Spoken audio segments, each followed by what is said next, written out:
10 Mahavidya, the secret of आदि पराशक्ति। Divine का feminine part या मदर जो हमें बनाती भी है और जो हमें डिस्ट्रॉय भी कर सकती है, आदि पराशक्ति। 10 महाविद्या जिन्हें विजडम गॉडेस कहा जाता है और जो एक स्पिरिचुअल सीकर को लिबरेशन की ओर लेकर जाने की ताकत रखती हैं। एक डिवोशनल माइंड के लिए, एक भक्त के लिए डिवाइन का ये फॉर्म प्यार से भरा होता है, भक्ति से भरा होता है, और जिसे ज्ञान चाहिए होता है उसे इन गॉडेस से मिलती है inner awakening, enlightenment. 10 Mahavidya, 10 wisdom goddess. In Hinduism ये शब्द आता है संस्कृत से। 10 मीन्स 10, महा मीन्स ग्रेट और विद्या मीन्स नॉलेज। हर एक महाविद्या गॉडेस सती का ही एक रूप है और हिंदू शास्त्रों के अनुसार 10 महाविद्या का जन्म हुआ सती से। इसकी शुरुआत कैसे हुई, इसके पीछे की कहानी क्या है? कहा जाता है कि सती, जो कि दक्ष प्रजापति की बेटी थी और शिव की अर्धांगिनी, दक्ष प्रजापति जो कि ब्रह्मा के एक बेटे कहे जाते हैं, सती ने शिव से शादी की अपने पिता की इच्छा के बिना। उस समय प्रजापति दक्ष ने एक बहुत बड़ा यज्ञ रखा जिसका आधार था शिव की इंसल्ट करना। और क्योंकि उस यज्ञ में उन्होंने सभी गॉड एंड गॉडेसेस को इनवाइट किया, किसी को नहीं छोड़ा, और छोड़ा तो सिर्फ शिव और शक्ति को, शक्ति जो उनकी अपनी बेटी थी।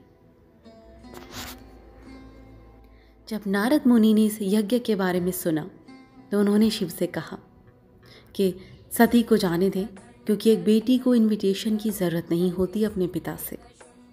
शिव ने कहा कि अगर सती चली भी जाती हैं तो भी जो भी सैक्रिफाइस यज्ञ में दिया जाएगा, यज्ञ पूर्ण नहीं होगा।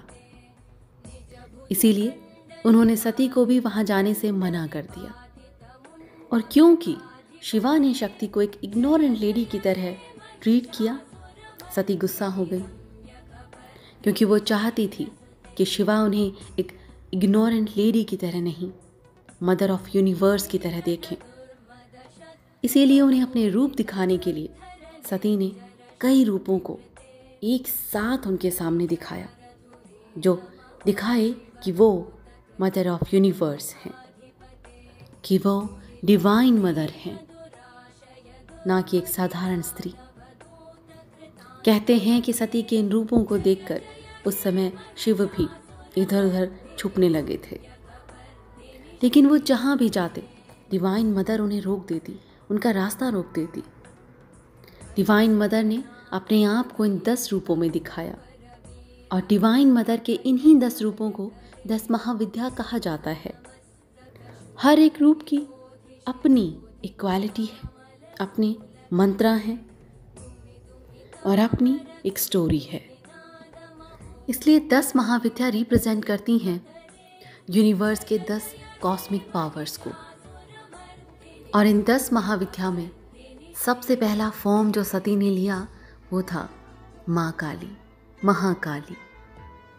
उनका ये रूप बहुत भयंकर था, खुले बाल, गुस्से में और काले बादलों जैसा रंग। उनकी आईब्रोज ऐसी थी जैसे तलवारें हों, गले में मुंडमाला। इनके 4 हाथ हैं, एक हाथ में है कटा हुआ सर और दूसरे हाथ में खून से रंगी तलवार। बाकी के 2 हाथों को मुद्रा से दिखाया जाता है।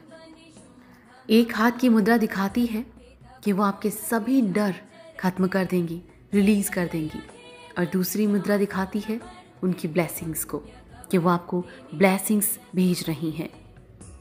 10 महाविद्या में सबसे पहले माँ काली आती हैं, क्योंकि कॉन्शियसनेस के हाईएस्ट फॉर्म को माँ रिप्रेजेंट करती हैं। Supreme power, ultimate reality. क्योंकि इन्होंने चंडमुंड को मारा, इसीलिए उन्हें चामुंडा कहा जाता है।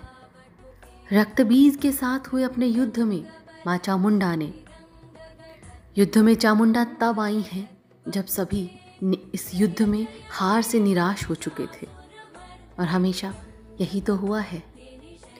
रक्तबीज डिनोट करता है एक नॉर्मल ह्यूमन माइंड को, क्योंकि माइंड कॉन्टिन्यूसली मोशन में रहता है। एक थॉट आता है, फिर दूसरा आता है, उसके पीछे दूसरा आता है, और इस तरह से ये कड़ी चलती जाती है। जैसे रक्तबीज जिसका एक ब्लड गिरते ही नया रक्तबीज खड़ा हो जाता है, बिल्कुल उसी तरह वो हमारे माइंड को डिनोट करता है।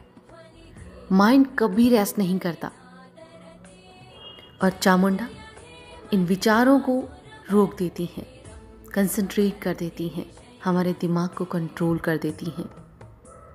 और जब दिमाग की सारी एक्टिविटीज़ रुक जाती हैं, इसे कहा जाता है yoga, the peaceful, the blissful state of mind. Kali, the power of transformation, जो हमसे प्रॉमिस करती हैं कि इस ट्रांसफॉर्मेशन के ज़रिए मैं तुम्हें ह्यूमन से डिवाइन तक लेकर जाऊंगी।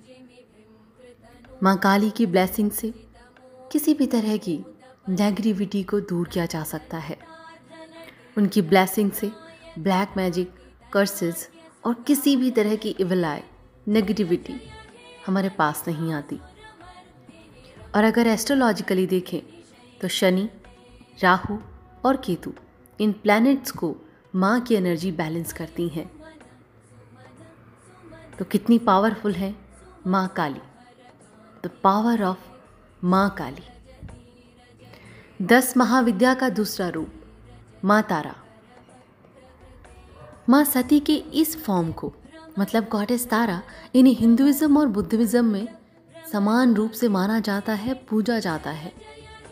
Goddess of compassion and protection. Hinduism में इन्हें माँ सती का फॉर्म माना जाता है। संस्कृत में तारा का मतलब प्रोटेक्शन, और वैसे स्टार। इन्हें संसार तारणी भी कहा जाता है, जो आपका संसार से, इस मोह माया से परे ले जाती हैं। माँ तारा is the liberator.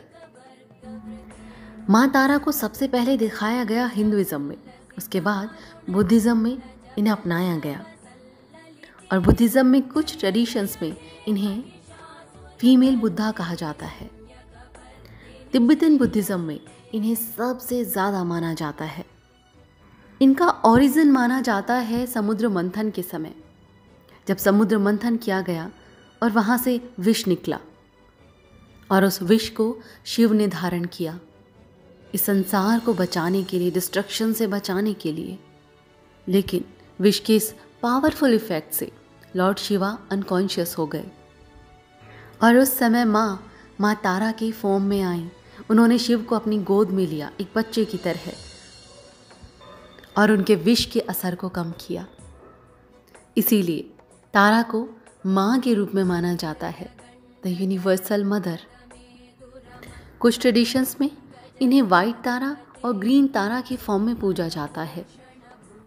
White Tara for peace and compassion, and green Tara the great protector.